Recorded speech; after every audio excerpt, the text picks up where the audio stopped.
बहुत ही shocking plane crash. Air India की फ्लाइट AI-171 अहमदाबाद से लंदन जा रही थी। 240 से ज्यादा पैसेंजर्स और क्रू मेंबर्स इसमें बैठे थे और टेक ऑफ करने के सिर्फ 40 सेकंड बाद ही ये फ्लाइट बड़ी तेजी से नीचे डिसेंड करने लगी और लिटरली टेक ऑफ के 2 मिनट बाद ही ये प्लेन जाकर क्रैश कर जाता है गुजरात के रेजिडेंशियल एरिया में। ये पूरा इंसिडेंट इतना शॉकिंग इसलिए है क्योंकि इतिहास में इस स्पेसिफिक प्लेन टाइप के लिए ये पहला क्रैश है। ये एक बोइंग 787 ड्रीम लाइनर प्लेन था जिसका एक एक्सीलेंट सेफ्टी रिकॉर्ड है। आज तक इतिहास में ये प्लेन कभी क्रैश नहीं किया है। ड्रीम लाइनर की पहली फ्लाइट साल 2009 में उड़ी थी, आज से 16 साल पहले, और तब से लेकर आज तक कोई भी इस लेवल का हादसा इस प्लेन के साथ नहीं हुआ है। मैं जानता हूं बोइंग एज ए कंपनी का एक बहुत ही खराब ट्रैक रिकॉर्ड रहा है पिछले कुछ सालों में, जैसे कि उनके प्लेन टाइप B737 मैक्स, इसमें कई सारे मैन्युफैक्चरिंग डिफेक्ट्स देखे गए और कई सारे प्लेन क्रैशेस भी देखे गए हैं पिछले कुछ सालों में, लेकिन ये वाला प्लेन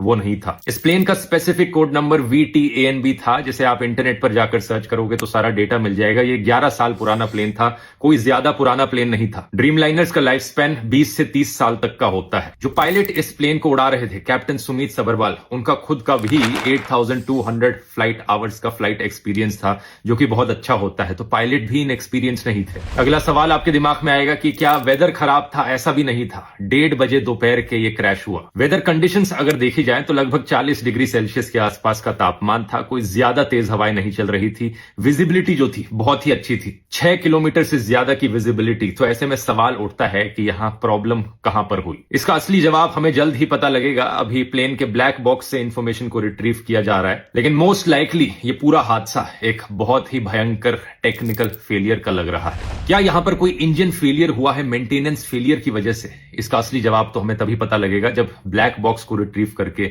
सारी इंफॉर्मेशन पब्लिक में रखी जाएगी। लेकिन सवाल यहां पर पूछे जाने चाहिए इन दो कंपनीज से, एयर इंडिया और बोइंग।